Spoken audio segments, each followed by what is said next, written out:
Hello everyone, welcome to Manish academy YouTube channel. आप सभी कैसे हैं? उम्मीद करते हैं आप सभी अच्छे होंगे और आप सभी की पढ़ाई काफ़ी ज़्यादा अच्छी चल रही होगी।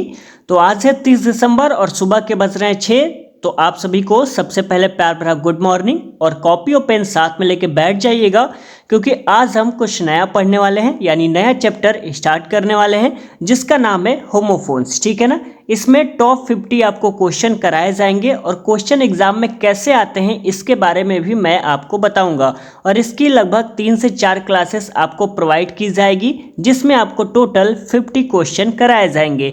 मैं आपको बता दूं कि इसके पहले 4 जो क्लासेस हैं वो अनसीन पैसेज का मैं करा चुका हूं, तो आप सभी उसको भी एक बार वॉच कर लीजिएगा, है ना। आपके एग्जाम में 15 नंबर अनसीन पैसेज से मिलने वाले हैं। तो जो 15 नंबर मिलने वाले हैं ना, उस अनसीन पैसेज को बिल्कुल छोड़ना नहीं है। बात करें अनसीन पैसेज आपने केवल 4 ही कराया है, तो अभी तक तो मैंने 4 कराया है, लेकिन मेरी कोशिश है कि कम से कम 10 से 12 आपको अनसीन पैसेज करा दूं, ताकि एग्जाम में फंस जाए और आराम से आप उसको कर पाएँ। ठीक है ना। तो मैंने आज नया चैप्टर इसलिए चालू किया है कि साथ में ना अनसीन पैसेज भी करते रहिए और जो 2-2 नंबर के जो चैप्टर हैं उनको भी आप साथ में कंप्लीट करते रहिए। ठीक है। तो इसके लिए आज हमने होमोफोन्स की क्लास स्टार्ट की है। ये एग्जाम में आपके 2 नंबर के आने वाले हैं, ध्यान रखिएगा। तो इस 2 नंबर को भी हमें छोड़ना नहीं है। अक्सर स्टूडेंट करते क्या है कि कहते हैं अरे 2 ही नंबर तो है, 2 नंबर से क्या होगा। तो नहीं, आपको 2 नंबर 1 नंबर जितने भी नंबर के होंगे सारे एक साथ सब कुछ बटोर लेना है। ठीक है ना। क्यों? ये क्लास आपके लिए ही तो चलाई जा रही है ना, तो फिर 2 नंबर छोड़ना क्यों? 2 नंबर भी हमें प्राप्त करने हैं। तो प्राप्त करने हैं तो कॉपी और पेन साथ में लेके बैठे हैं, तो चलिए आप क्लास को हम स्टार्ट करते हैं। ठीक है ना। चलिए, सबसे पहले हमें यह जानना होगा ना कि होमोफोन्स होता क्या है ना। देखिए, फोन्स जो होता है ना, यहाँ पे लिखा हुआ है फोन्स। फोन्स का मतलब होता है साउंड। क्या होता है? साउंड होता है। ठीक है ना। और यहाँ पे जो लिखा हुआ है होमो, होमो का मतलब होता है सेम। क्या होता है? सेम होता है। और फोन्स का मतलब क्या होता है? साउंड होता है। ठीक है ना। यानी कि आपका क्या उच्चारण समान होगा, लेकिन जो अर्थ होगा वो भिन्न होगा, कह सकते हैं।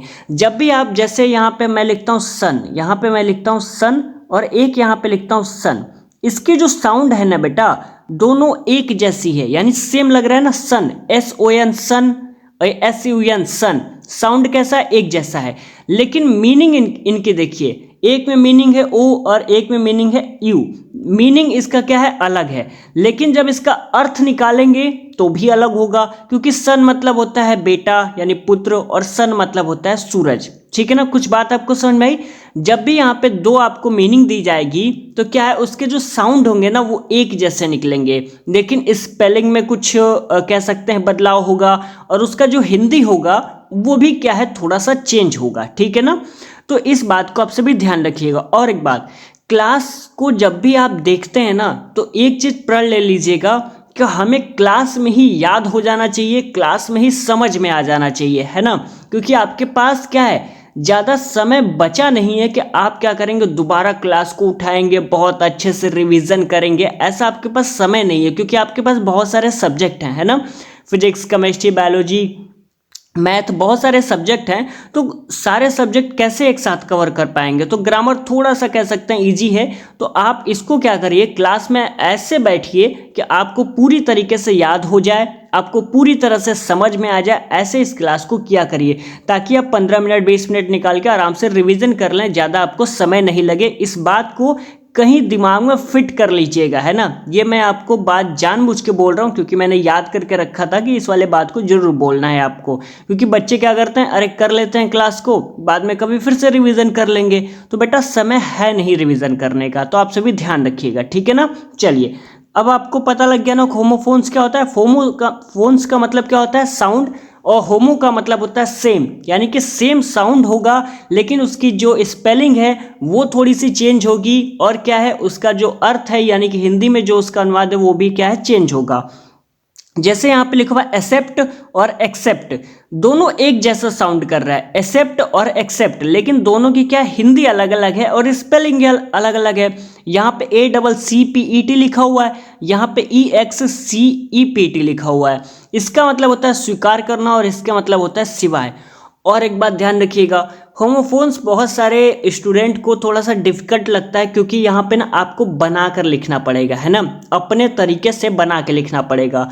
थोड़ी बहुत तो आपको इंग्लिश आनी ही चाहिए, तभी जाकर आप क्या है इंग्लिश में यहाँ पे ट्रांसलेट कर पाएंगे, यानी लिख पाएंगे, ठीक है ना। और एक बात, जब भी आपको ये 2 वर्ड मीनिंग दिया जाएगा ना, तो आपको उसका हिंदी पता होना चाहिए, ठीक है। हिंदी यदि आपको पता है तो आप बना के आसानी से लिख पाएंगे। मान लेते हैं हमने यहाँ पे एक्सेप्ट लिखा हुआ है ना, अब एक्सेप्ट का आपको हिंदी ही नहीं पता है तो फिर आप क्या बना के लिख पाएंगे, कुछ बना के लिख ही नहीं पाएंगे। चलिए मान लेते हैं लिख भी लेंगे तो वही होगा, कुछ गलत आपने लिख लिया होगा जिसका कोई अर्थ निकल ही नहीं रहा होगा, है ना, उल्टा सीधा लिख रखा होगा, तो एग्जामिनर क्या करेगा बेटा, काट देगा। इतनी बात क्लियर हो गई। हिंदी आपको बिल्कुल याद होनी चाहिए, फिर क्या है आप अपने तरीके से बना के लिख सकते हैं, जैसे कि मैं आपको बना के दिखाने वाला हूं। लिखा हुआ है एक्सेप्ट। एक्सेप्ट का मतलब होता है स्वीकार करना। जैसे मान लेते हैं कि आपके पिताजी ने कोई आपको गिफ्ट, मतलब शाम को ऑफिस से आते हैं कोई गिफ्ट लेकर आते हैं, फिर आपके दिमाग में ये चलता है यार पापा का ये गिफ्ट मैं एक्सेप्ट करूं या नहीं करूं, है ना, स्वीकार करूं या नहीं करूं। तो आप क्या है स्वीकार कर लेते हैं। तो जब गिफ्ट को स्वीकार कर लेते हैं तो आप कैसे लिखेंगे, तो लिखेंगे he accepted the gift.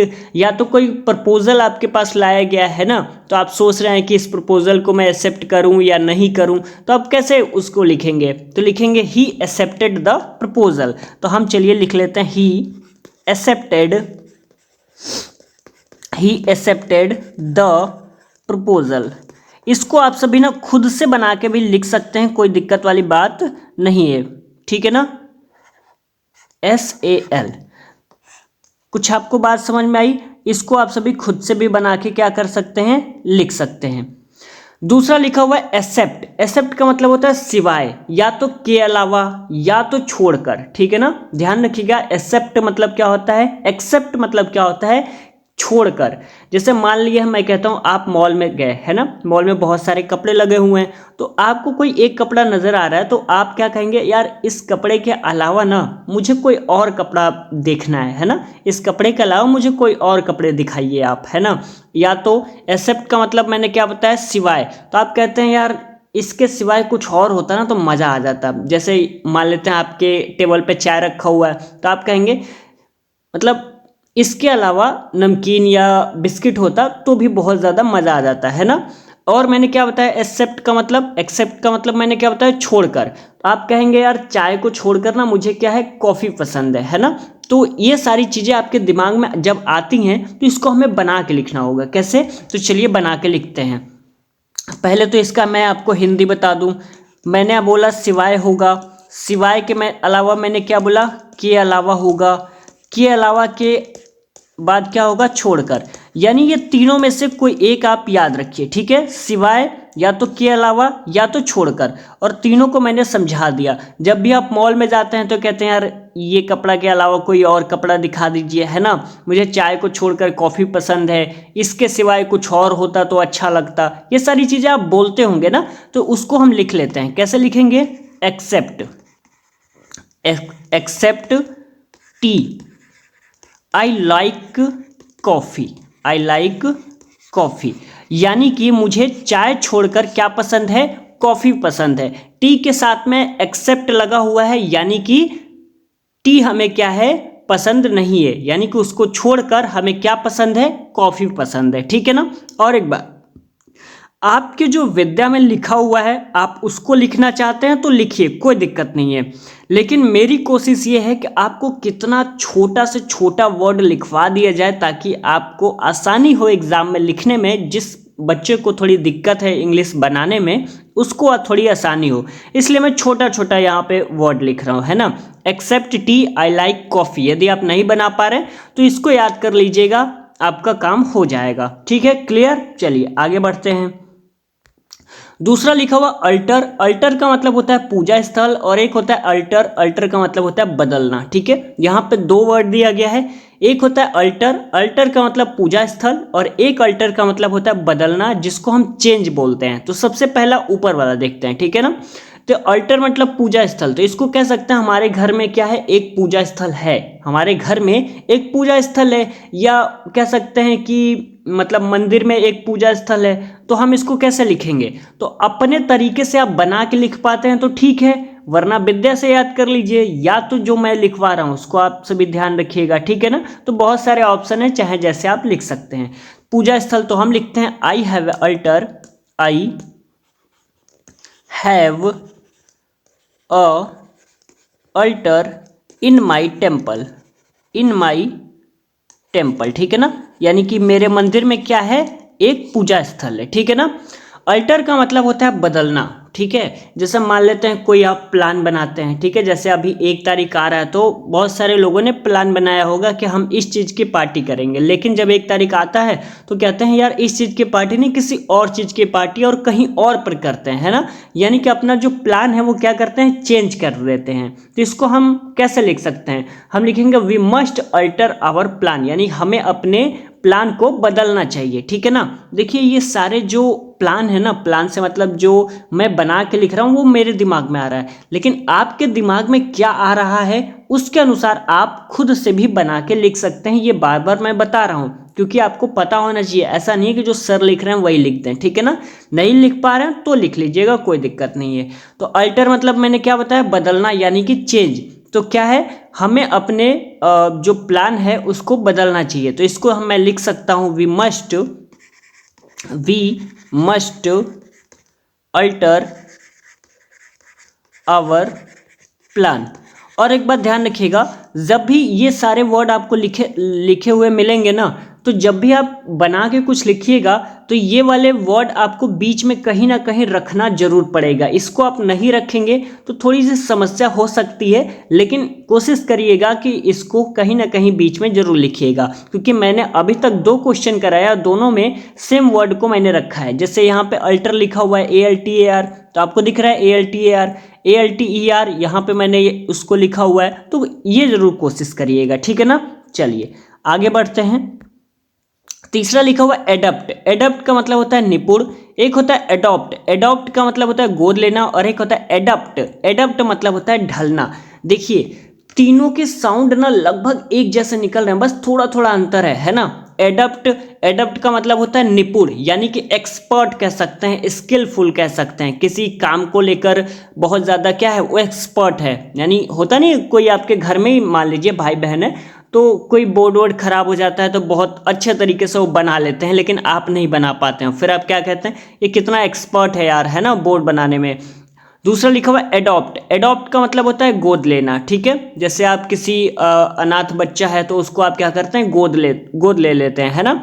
Adapt, adapt का मतलब होता है ढलना। एडप्ट का मतलब ढलना का मतलब ये है कि आप सपोज देन किस कहीं और जाते हैं, मान लेते हैं कि आप इंडिया में रह रहे हैं ना, अपने भारत देश में, तो आप मान लेते हैं कि अमेरिका में गए या तो ऑस्ट्रेलिया में गए, तो वहाँ जो वातावरण होगा ना वो दूसरे तरीके से होगा, तो आप वहाँ पे जाकर क्या है उन वातावरण में ढल जाते हैं, उसको कहते हैं ढलना। एडॉप्ट कहते हैं, क्या कहते हैं, एडप्ट। एडॉप्ट नहीं बोलेंगे, क्या बोलेंगे, एडप्ट बोलेंगे, ठीक है ना। ये सारी चीजें आपको समझ में आई।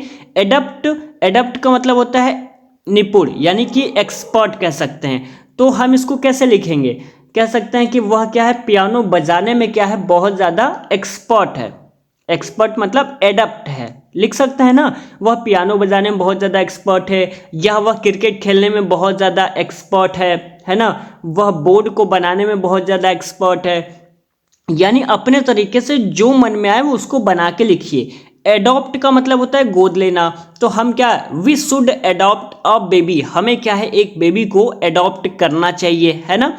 और एडप्ट, एडप्ट का मतलब होता है ढलना, तो कह सकते हैं कि मनीष विल एडप्ट क्विकली, यानी कि बहुत जल्दी क्या करता है मनीष, ढल जाता है ना, किसी भी वातावरण में ढल जाता है, ये लिख सकते हैं। तो चलिए एक एक करके क्या करते हैं, लिख लेते हैं। एडप्ट का मतलब क्या हो जाएगा, तो लिखेंगे she is adept, she is adept at playing the piano, है ना, वो पियानो बजाने में क्या है, एक्सपर्ट है। दूसरा मैंने बताया एडॉप्ट। एडॉप्ट का मतलब गोद लेना, तो हमें एक बेबी को क्या है, गोद लेना चाहिए, तो हम लिखेंगे वी शुड SHOULD लिखा हुआ है, ठीक है ना, should adopt a baby, ADOPT लिखा हुआ है, अडॉप्ट अ बेबी। और एडप्ट का मतलब होता है ढलना, यानी किसी वातावरण में वो बहुत जल्दी ढल जाता है। तो चलिए मैं अपना नाम यहाँ पे लिख देता हूँ, है ना। तो मनीष विल एडप्ट क्विकली, यानी कि बहुत जल्दी वो क्या है, किसी भी वातावरण में ढल जाता है। तो इतनी बात आपको समझ में आ गई। तीनों ये एक ही क्वेश्चन था, अलग अलग क्वेश्चन नहीं था। एग्जाम में यदि ये सेम आ जाता है ना तो आपको 2 नंबर मिल जाएंगे। ध्यान रखिएगा, तीनों एक ही क्वेश्चन है। समझ में आया आपको? चलिए आगे बात कर लेते हैं। लिखा हुआ अफेक्ट, अफेक्ट का मतलब होता है असर डालना और इफेक्ट का मतलब होता है असर। तो आप कहेंगे ना सर यहाँ भी असर डालना, यहाँ भी असर, तो इसमें ना परिवर्तन क्या है? तो बेटा चलिए यही मैं आपको बताता हूँ। अफेक्ट जो है ना वो एक वर्ब है और इफेक्ट आपका क्या है, एक नाउन है। ठीक है ना। अफेक्ट का मतलब ये हो गया कि जैसे मान लेते हैं कि कोई चीज़ आपने सेवन किया है ना, सेवन से मतलब कोई आपने खराब चीज़ें ली, जैसे ड्रग्स हो गया, उसको आपने लिया, तो उससे क्या होता है, आपके शरीर पे इफेक्ट पड़ता है ना। इफेक्ट नहीं, सॉरी, इफेक्ट पड़ता है। इफेक्ट से मतलब कि आपके शरीर पे प्रभाव गलत पड़ता है ना। जैसे आप ड्रग्स लेते हैं तो क्या है, आपके बॉडी पे बहुत सारे सिम्टम्स दिखने लगते हैं, है ना। कह सकते हैं तबीयत खराब होने लगती है, बहुत सारी चीज़ें, मुझे नहीं पता ड्रग्स से क्या क्या होता है। तो ड्रग्स से बहुत सारी चीज़ें कह सकते हैं कि आपके जो स्वास्थ्य है वो खराब होने लगते हैं, तो उस पर असर पड़ता है। लेकिन इफेक्ट का मतलब होता है असर, इफेक्ट का मतलब असर। इसमें क्या होता है कि आप सपोज दिन कोई एक दवा लेते हैं, सपोज दिन एक दवा लेते हैं, तो आप दवा लेंगे, तो लेने के बाद यदि आपकी तबीयत ठीक हो जाती है, यदि आपकी तबीयत क्या है, ठीक हो जाती है, तो वो इफेक्ट में आएगा। किस में आएगा? इफेक्ट में, यानी कि दवा जो है उसने असर कर लिया है। लेकिन जब भी आप कुछ खराब चीज़ें लेते हैं, जैसे एग्जांपल में ड्रग्स लिए हुए हैं आप, तो उससे क्या है, स्वास्थ्य पे आपके अफेक्ट पड़ेगा। क्या पड़ेगा? अफेक्ट, यानी कि असर पड़ेगा। असर पड़ेगा यानी कि स्वास्थ्य आपके खराब हो जाएंगे। तो कुछ आपको क्लियर हुआ या नहीं हुआ? आप एक दवा लेते हैं, ठीक है, मान लेते हैं आपको बुखार हुआ है, आपको क्या हुआ है, बुखार हुआ है, आपने फ्लेक्सॉन या तो कह सकते हैं और डोलो करके एक दवा होता है, ये सारी आपने दवा लिया, ठीक है ना। तो जब आप दवा लेते हैं फिर आपकी तबीयत क्या है, ठीक हो जाती है। जब तबीयत ठीक हो जाती है तो उसको कहेंगे कि दवा ने क्या किया, इफेक्ट किया है। क्या किया है? इफेक्ट किया है, यानी कि दवा ने असर किया है। किस पे? बॉडी पे असर किया है, तभी जाकर हमारा बॉडी ठीक हुआ है। लेकिन अफेक्ट का मतलब असर डालना, यानी कि कोई आप ड्रग्स लेते हैं, तो ड्रग्स लेते हैं तो आपके स्वास्थ्य पे क्या है, निगेटिव प्रभाव पड़ता है, यानी खराब प्रभाव पड़ता है। तो वो कहते हैं कि ड्रग्स ने क्या है, आपके शरीर पर असर डाला है, ठीक है ना, यानी स्वास्थ्य आपका खराब हुआ है। तो उम्मीद करते हैं आपको अच्छे तरीके से समझ में आ गया होगा। तो चलिए इसको हम लिख लेते हैं, ठीक है ना। कैसे लिखेंगे? तो पहला वाला लिख लेते हैं, ड्रग्स अफेक्ट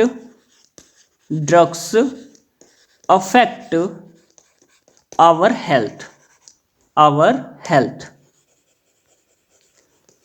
ठीक है ना। HEALTH हमारे स्वास्थ्य को क्या है, प्रभाव डालता है, ठीक है ना।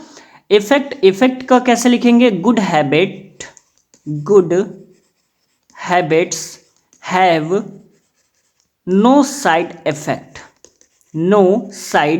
इफेक्ट।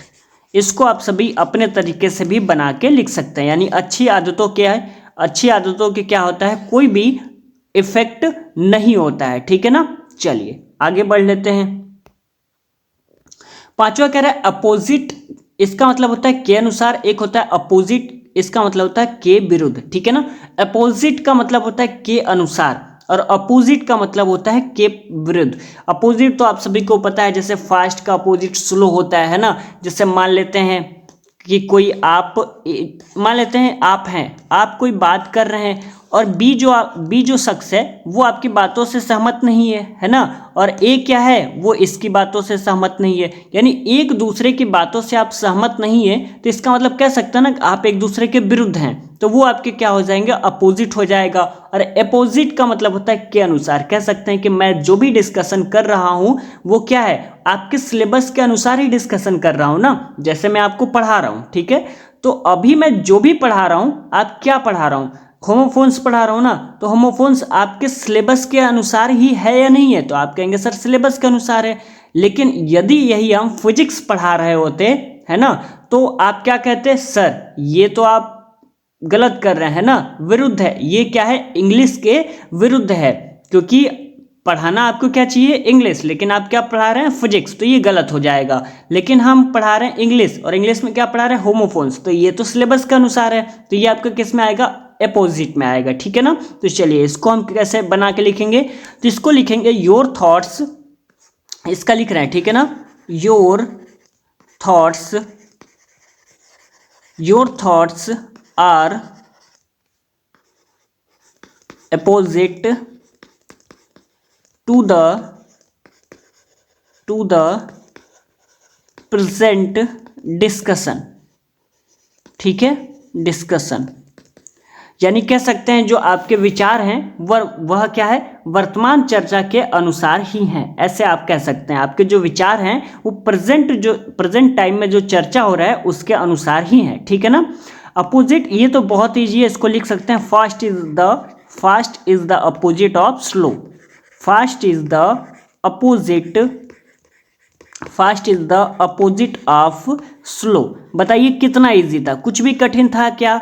यदि आपको अभी भी कठिन लग रहा है बेटा, तो मैं कहूँगा कि आप सभी थोड़ा सा प्रयास करिएगा और खुद से बनाने का प्रयास करिएगा, ठीक है ना, यानी कि और जितना सरल आप बना सकते हैं बना लीजिएगा, कोई भी दिक्कत वाली बात नहीं है। और पहले ही बताया था, जिस भी स्टूडेंट को प्रॉब्लम हो रही है तो क्लास में याद कर लीजिए, सबसे बढ़िया तरीका यही है, यदि आप बना नहीं पाते हैं तो, ठीक है ना, क्योंकि आपको थोड़ी बहुत इंग्लिश आनी चाहिए, तभी जाकर आप क्या है, खुद से बना पाएंगे, क्योंकि आपको हिंदी यदि पता है ना, और आपको मन में उसका हिंदी भी आ जा रहा है कि चलो हम ऐसे बना लेते हैं, लेकिन जब ट्रांसलेट ही नहीं कर पाएंगे तो थोड़ी सी समस्या तो होगी ना, तो थोड़ी बहुत आपको आनी चाहिए। नहीं आ रहा है तो कोई बात नहीं, क्लास में याद कर लीजिए। टोटल 50 आपको क्वेश्चन कराया जाएगा, और मुझे पूरा उम्मीद है कि इसमें से कोई ना कोई क्वेश्चन आपके एग्जाम में पक्का आएगा। तो आप सभी इस क्लास को पूरा अंत तक जरूर देखिएगा, यानी कि 4 से 5 जो क्लास अपलोड किया जाएगा पूरा आप सभी कवर जरूर करिएगा, ठीक है ना। तो उम्मीद करते हैं आज की इस क्लास को आपने पसंद किया होगा, तो प्लीज़ एक इमोजी वाला हार्ट भेज दीजिएगा कि सर आज की क्लास अच्छा लगा था और समझ में भी आया था, तो हमें पता लग जाएगा कि आपने क्लास पूरा अंत तक देख लिया था, ठीक है ना। मिलते हैं कल के लेक्चर में, तब तक के लिए बहुत बहुत धन्यवाद।